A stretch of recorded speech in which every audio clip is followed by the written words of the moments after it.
What we need to find is not the magical man who's maybe done all this work to understand what the masculine is, but the one who loves us enough to try. They want you to show up as the masculine, but when you do, you're diminished for it. No is one of the most powerful words for the feminine. Yes is the most powerful word for the masculine. Alanna, welcome to the show. I'm super excited to have you here today.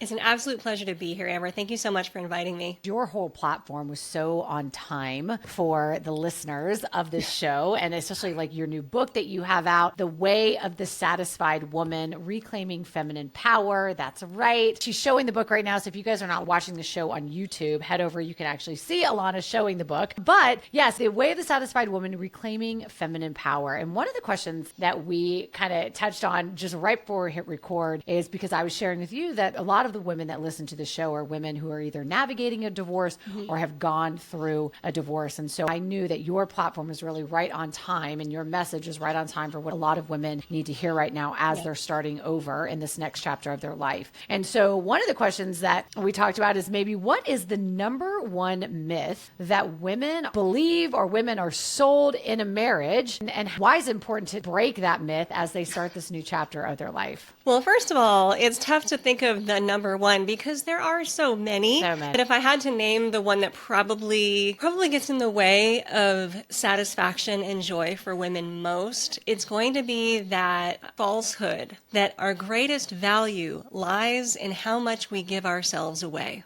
Yes. That, our only value, our only safety is bought and earned by doing everything for everyone else at all times and also for ourselves and overachieving while we're at it and keeping it together while we're at it and never saying no, always saying yes to the needs of the husband, the family, the colleagues, whatever around us. And that somehow, if we do say no or if we actually stop being everything for everyone else, that we will be discarded.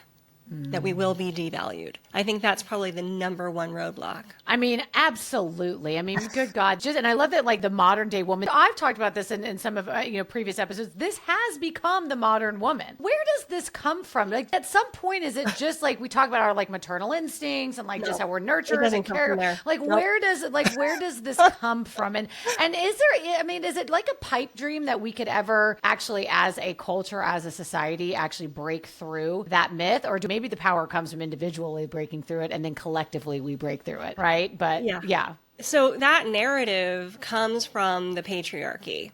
It comes from the dominant culture that we live in. And the patriarchy really centers masculine values and elevates masculinity as the prime thing. It also really centers power and isolationism. And I mean, frankly, I know it's called the patriarchy, but it doesn't actually do a service to masculinity either. It's not centering the best qualities of either masculinity or femininity, so everybody loses in this narrative. But one of the primary goals of patriarchy, other than just power, is to diminish and devalue the feminine. And a really good way to do that is to just drain her of all her energy. And so that's why they've been telling us for not just decades, hundreds of years, millennia, that our job is to give. It is actually not a feminine quality. It is actually not a feminine principle to give of ourselves.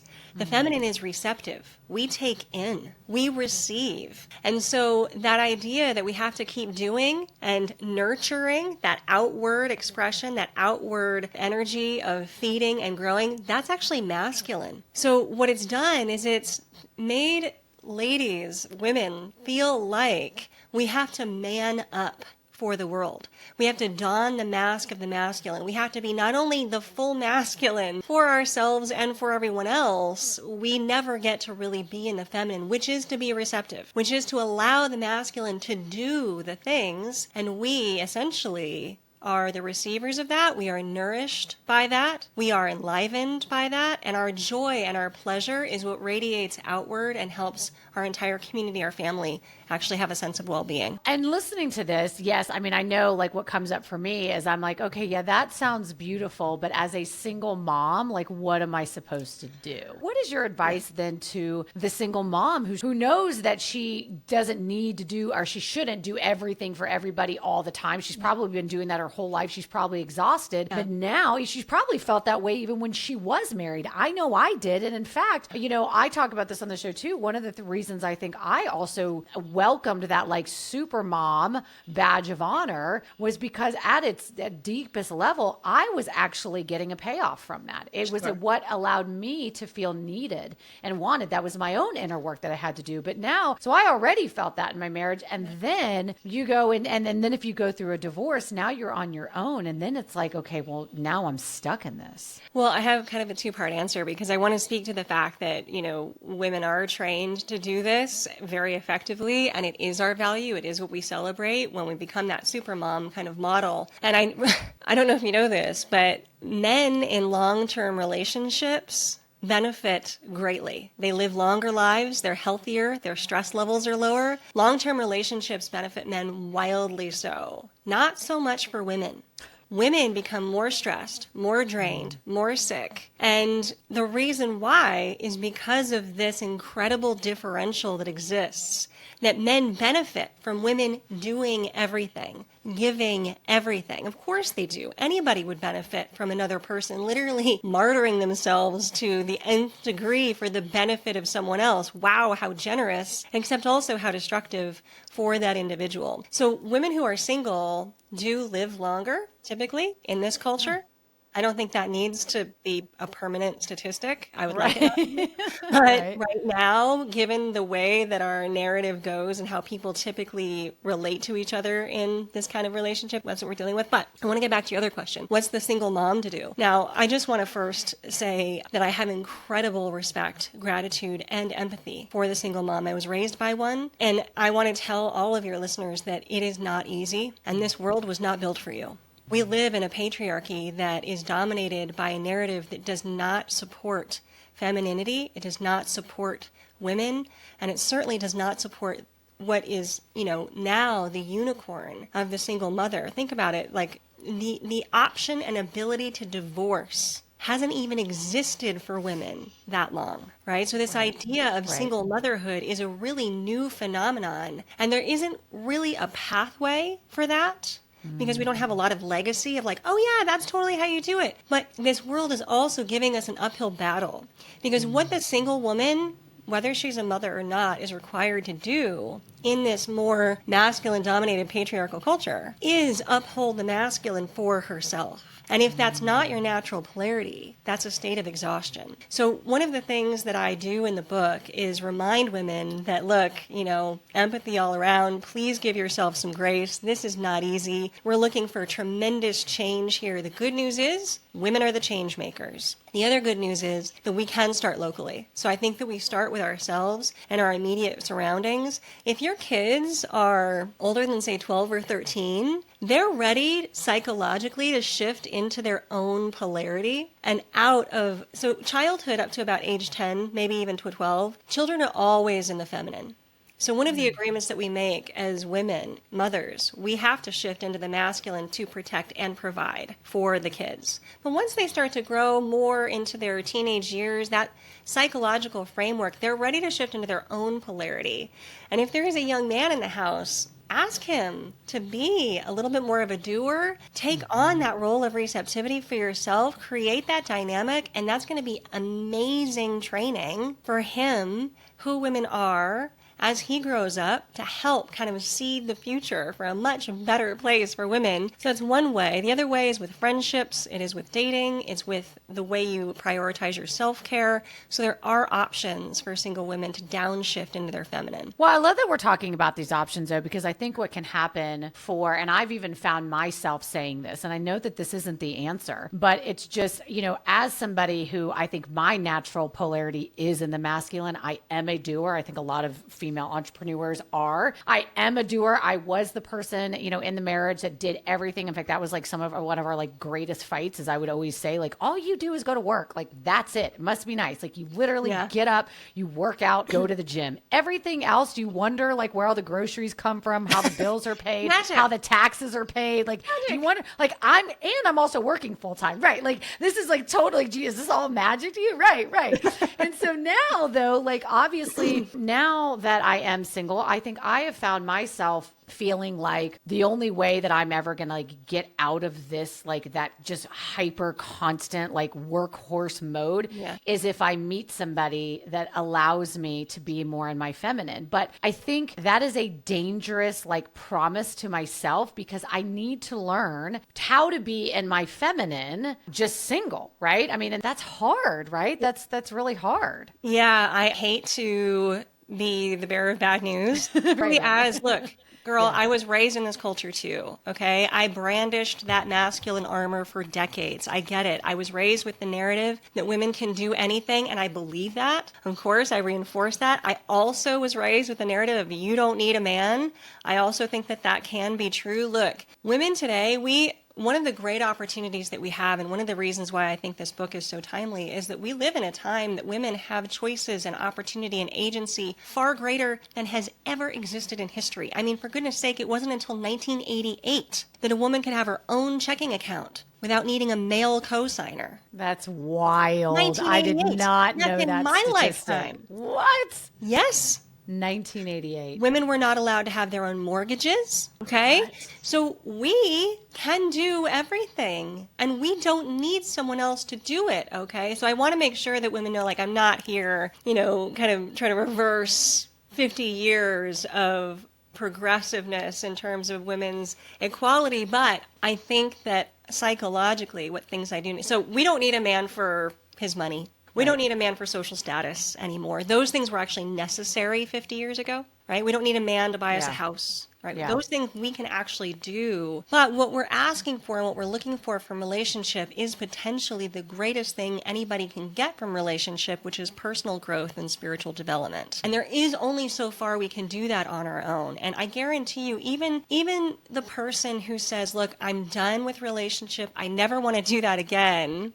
at some point is going to go, well, actually, there's a little flutter in my heart and I think that I'd like to try it. So be single for as long as you want to be single, right that ship for as long as you need to right that ship, and be open, because there is a magic to being in relationship with the dynamic, healthy masculine that is one of the only ways that you can truly embrace and unlock and be in your feminine, because there are just things that the masculine does that it's going to be harder for us to do. That's not fair. I don't like that that's true. But again, this world wasn't built for us. So, of course, you can do everything. But when you're ready, there's some beauty and magic and healing that exists in relationship for the feminine. And I do agree with that. I do believe that as humans, we are meant to be in relationship. That is true. And so I love, though, that reframe. And that was a lot of the inner work that I had to do, that I got to, is shifting from this perspective of like, I need to be with somebody, right, to I want to be with somebody. Yeah. And it really does, like, looking at it through that lens of like, I don't need you to support me. I don't need you to do all these things. I want a relationship because I want to be with somebody who inspires me to be better, who helps me to spiritually, emotionally grow, all of those things. And so I think that that's a really important shift. I think one of the most important pieces of advice I received as a young woman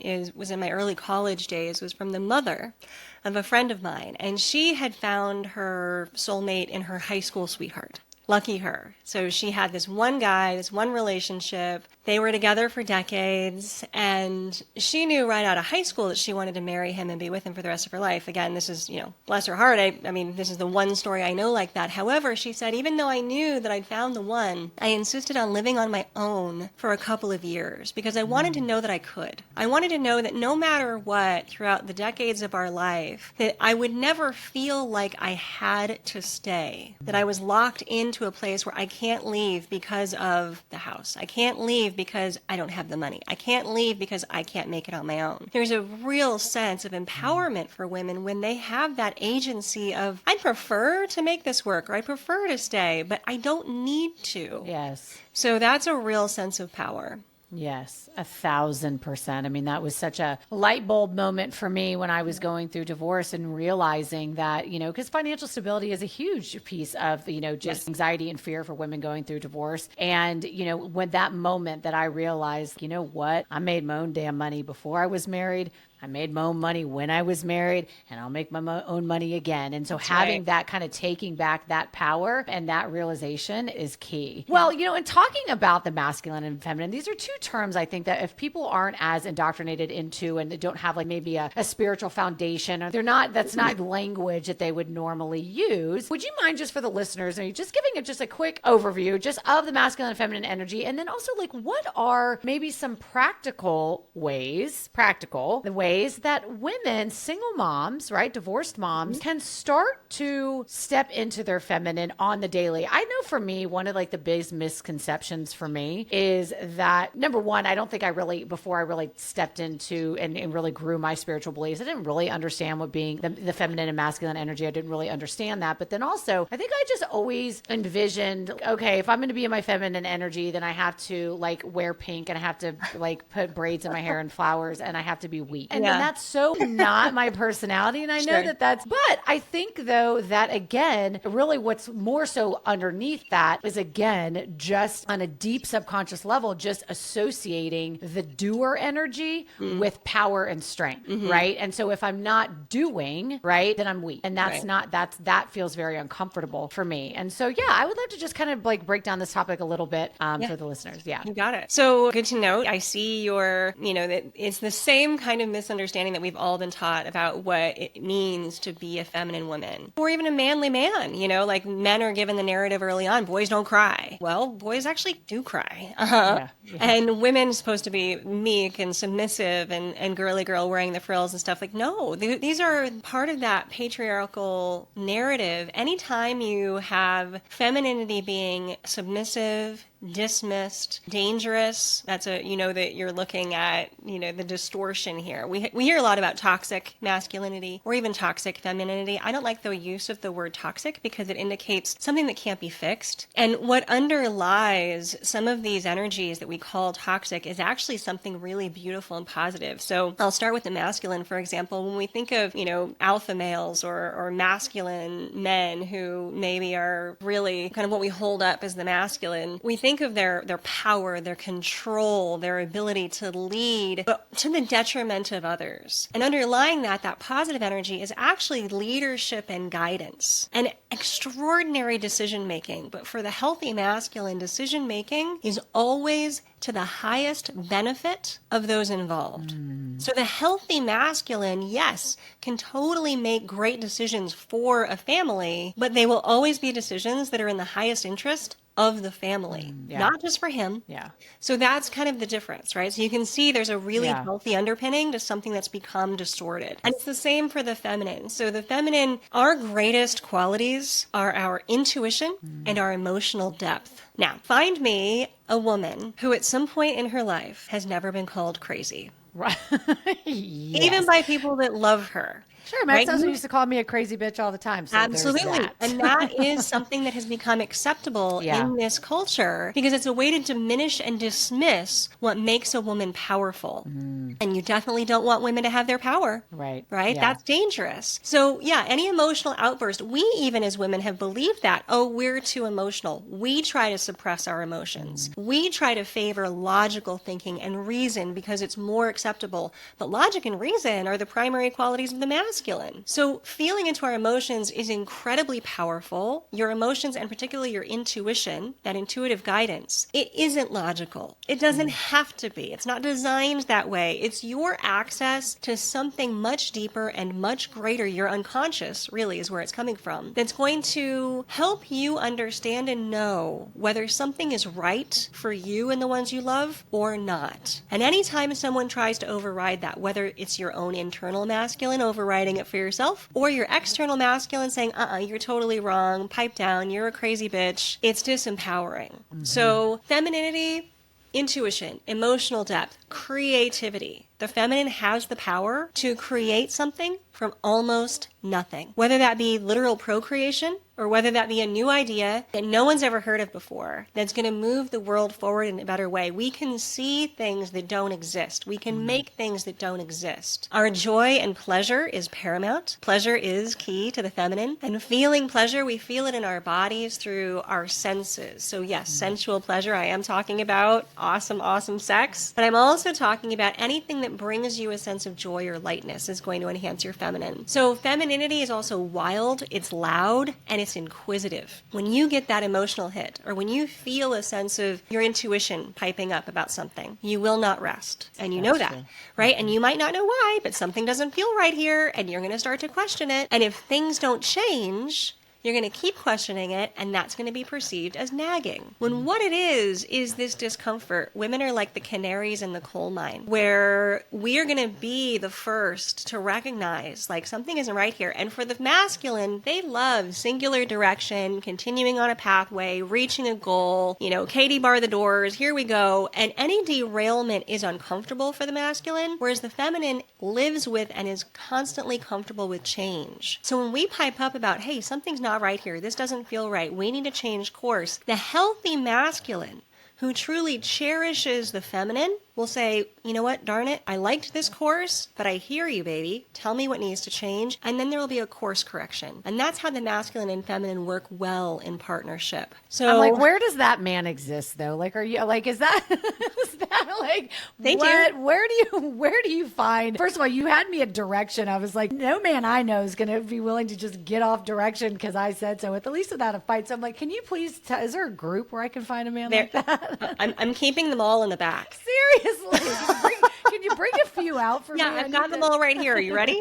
Yeah. No, there are. So here's another thing that I think that we get trapped into is, there's been so much talk of this toxic masculinity, and women have gotten so used to doing everything for and by themselves. And don't forget, men were raised in this culture too. Let's give everybody some grace. No one is pulled aside in their early childhood and told, like, hey, this is how the healthy feminine works, and this is how the healthy masculine works. And it's not spiritual BS. Okay, BS to me is belief system. These are psychological energies. These are energies of the psyche. They just exist within all of us. If you look into depth psychology, there's a huge force within each of us of the opposite polarity that we need to contend with and deal with. All of us has both masculine and feminine within us. And all of us were raised in this culture that is distorting that for us, so we don't really understand. What we need to find is not the magical man who's maybe done all this work to understand what the masculine is, but the one who loves us enough to try. The one who loves us enough to be willing to grow. Because remember, we're not looking to relationship for financial security or to buy us a house. We're looking for personal growth. And trust me, there are plenty of amazing men out there who are sick of this patriarchal BS too, and who love their women and who want to do right by them. Let's just give them the opportunity to know how. There are wonderful men's groups out there doing this work. And in fact, based on my research, there are more men's groups doing this work of restoring healthy masculinity than there are women's groups, helping women to restore healthy femininity, which is part of why I'm trying to start this movement. But one of the things I want to get back to, Amber, if you don't mind, is you mentioned that you think that you're in the masculine, which may be true. Look, any human can be dominant in either polarity, right? It doesn't, your gender, your orientation, none of that matters. And typically every human will lean more toward one polarity than the other naturally. And it is generally in healthy relationship with the opposition that we finally get to just be in the polarity that is our choice. So the way you find out which polarity is your primary one is through a simple question. Ready? In intimate relationship, let's consider the perfect relationship. In intimate relationship, would you prefer to be respected for your decisions and direction or cherished for your insights and how you feel? Would you prefer to be respected or cherished? Cherished. Then you're the feminine. Which is so interesting to me then let's just use me as an example but what I will say is this. I will say that even though I am, because help me reconcile this in my brain though, because even though I am such a powerhouse and a doer and I am like the running the show and all of that, I think that my natural, I love being with a man who in fact, when we go to the restaurant, I let him order for me. That's just that doesn't necessarily represent feminine energy, but it's huge. Okay, yeah. So my natural instinct of what I prefer is, yes, I do prefer to be with a man who will, in a respectful way,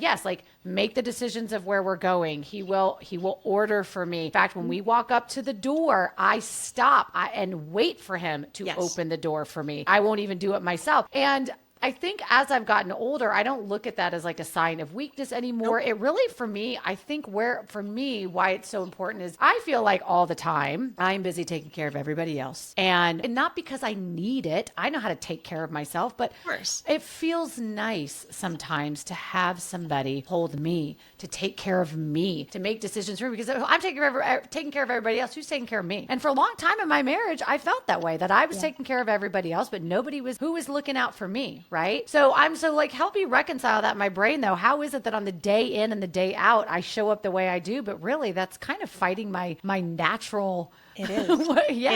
That's why I wanted to circle back to this question, because I was like, I don't think so. I don't think you're as masculine as you think. Amber, what I want to say first of all, and I'm sure your listeners are resonating, you are not alone.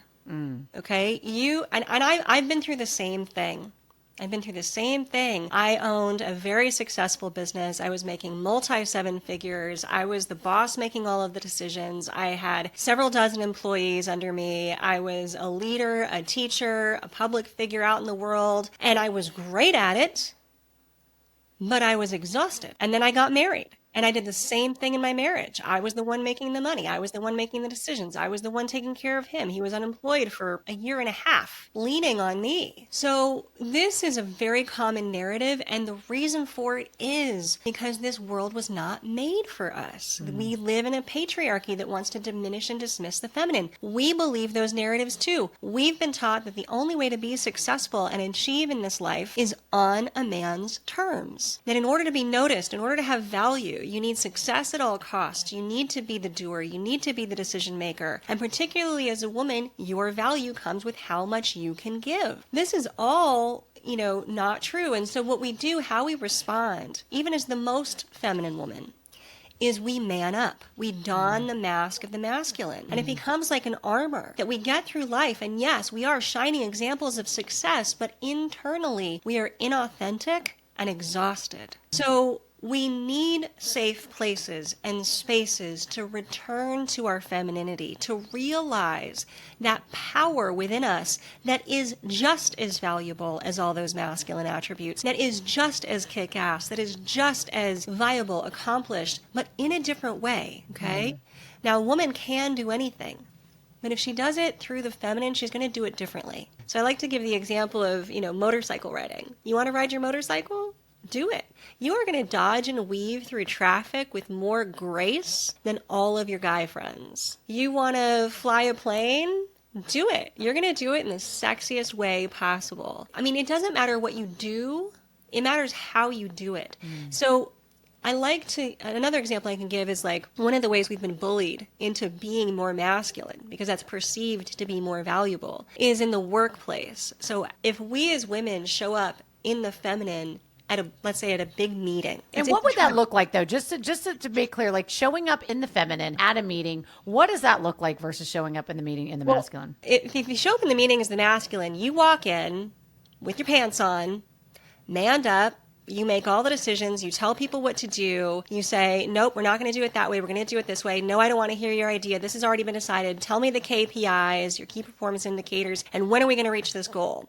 A woman shows up like that and says those things, what is she called? Oh, she's a bitch. Yeah, exactly. Sure.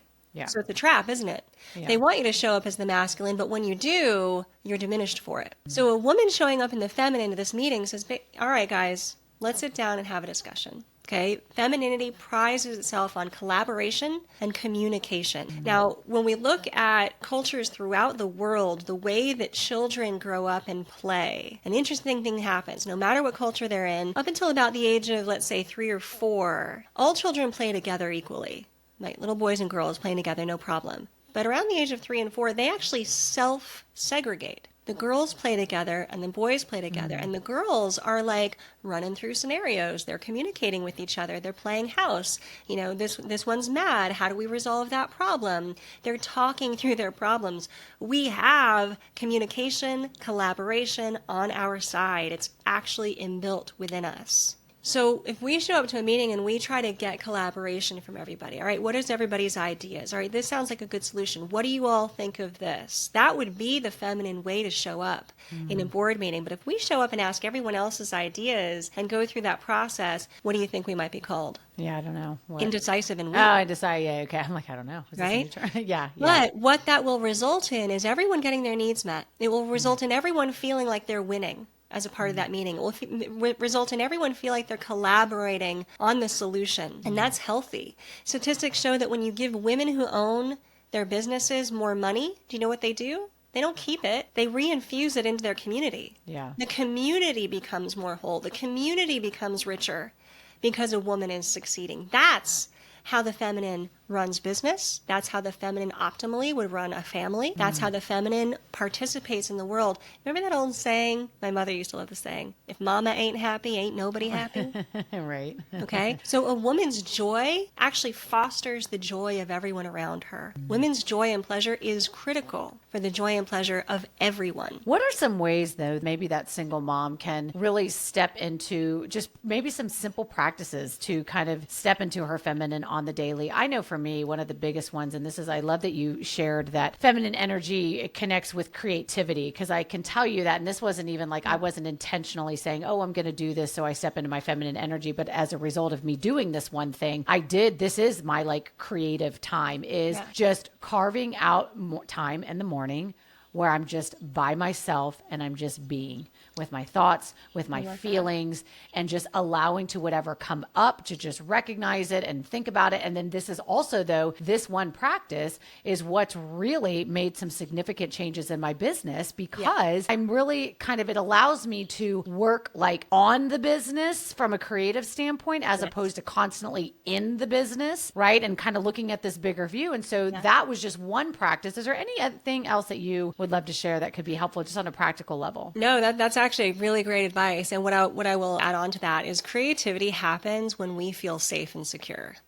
So don't feel like you can force creativity. I just want to give kind of that side note. The creativity will occur for the feminine when she's safe and secure. Self-care is huge. I know that may sound cliche, but prioritizing your self-care for the feminine can't be underestimated. So I have a chapter in the book called Women Are Not the Bottomless Well. If you think about your feminine essence, your feminine energy as water in a well, and an actual like well structure, you cannot drain the well faster than it is replenished. And the replenishing of that well happens two ways. Number one, it happens from allowing that well to fill itself up. That is your self-care, which for each of us, that's different, right? Some women will really enjoy the bath with the candles and the music and the glass of wine, and that feels restorative for them. Amazing. For some women, self-care is sailing. For some women, self-care is riding her motorcycle. For some women, self-care. So whatever it is that makes you feel most connected to your feminine essence, we live in a world where, there don't need to be any kind of tropes around what that is, so you decide what that is. But that's hugely important. But it's also about empowering those in your community to tend to the well, because people drink from that well. The feminine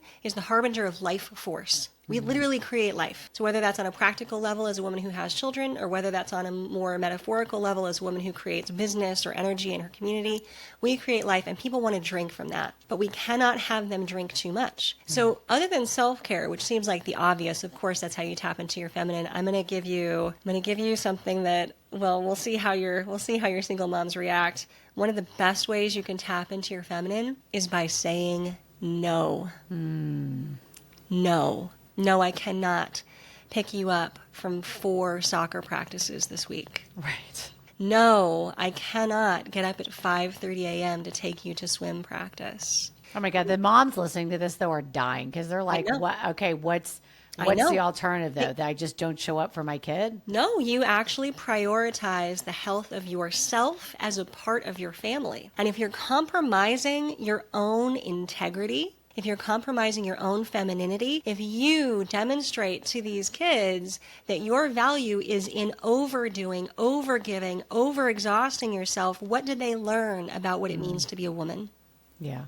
Okay? So it's a trickle-down idea that when you say no and say, look, I need time for me, you're welcome to play in the backyard, right? Or no, I can't make... So really, no is one of the most powerful words for the feminine. Yes is the most powerful word for the masculine. No is the most powerful word for the feminine. Let your community, your children, your family hear, no, I cannot host that holiday again. No, I cannot wash the dishes all by myself. No, I'm not going to do your laundry. I do that no pretty well. Do you?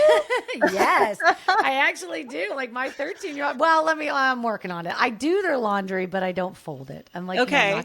No, I'm not going to fold it anymore. I'll put it in a basket. I bought white baskets. That mean they're clean, black that they're dirty. I'll put it in the white basket. You're 11 and 13. You want your clothes folded? 11 and 13. They can do their own laundry. Oh my gosh. Yeah, my 13-year-old is starting to do her own laundry though. I need to get better at the look, laundry. Kids are kids, and of course, up until again, psychologically, because I've got my that depth psychology background. Psychologically, up until 10, of course, they're all going to be in the feminine. They all need to be done for. I mean, kids under 10 are a perfect example of what the feminine is. They're receptive. Mm-hmm. They take in the world. They're creative. They play. They're energetic. They're wild. They're free, right? Ideally, right? This is what we want for our children. But after about 10, 11, 12, no, these are tiny adults now. Like, let's get them working on their stuff. And I think, if I might, my guess is the reaction of women who hear this idea of no and think to themselves, well then what happens? Like, how do they get to their soccer practice, or how do they get their laundry done? The panic isn't about the soccer practice or the laundry. The panic is, how will I be seen? Yes. Will I still be needed if I stop doing everything for everyone? Because again, we've been taught our value in how much we do, and we're no longer needed if we stop doing. Well, that's not true. You are absolutely needed. And your example that you set as being a powerful force of the feminine is going to be incredibly impactful, especially in the psychology of young kids as they grow. Yeah, I mean, I think that's true. I think if you're really being honest with yourself, if you have that deep kind of reaction of like, oh my God, no, like what will happen? It's more so, maybe, I know for me, it's more so probably coming from, what will that say about me? Yeah. If I don't do X, Y, and Z. Right. Yeah, absolutely. Well, as we start to wrap up, I would love for you to share with the listeners your book, again, The Way of the Satisfied Woman, Reclaiming Feminine Power. Who is your book for? Well, I mean, women, and specifically women born in a female body who identify with the feminine, or women who are interested in leaning more into their femininity and bringing forth the power that actually is inherent in who they are. I think that women who are tired of this societal narrative that goes on to diminish us, women who want to look at life a different way, women who want to really claim their agency and stop playing by men's rules. We've been fighting so hard for femininity for so long, and we've been fighting so hard for equality, but we've been fighting on their terms, not ours. So this book helps women take a look at what's important, impactful, and a priority for women on our terms. And it's not success. It's satisfaction. Success is very linear. It's very directed. It's very cutthroat at all costs. It's very hierarchical. The feminine doesn't operate that way. The definition of satisfaction is the pleasure derived from the fulfillment of your wishes and needs. Now, that's holistic. That's, pleasure. You can't have pleasure if everyone else around you is miserable. So a woman's satisfaction is ultimately going to bring up everybody that's in her sphere. And pleasure is uniquely feminine. We're going to feel that to our core. And to have our wishes and needs met, that's what gives life meaning. So women who are interested in that, please read my book. I love that reframe of really redefining then what success is for the woman and looking at it through the lens of what is satisfaction. Yes. Right. And ultimately, I think as women, when we are feeling satisfied, that is success, right? I mean, I think that is. And so I love this new way of like redefining what we as women, which is, I think in alignment with how we are just energetically supposed to show up, how we are born anyways in that feminine energy, right? Of focusing more on that satisfaction piece and not what the patriarch has defined of what success should look like for us. Exactly. Because success as defined by the patriarchy maybe doesn't serve us.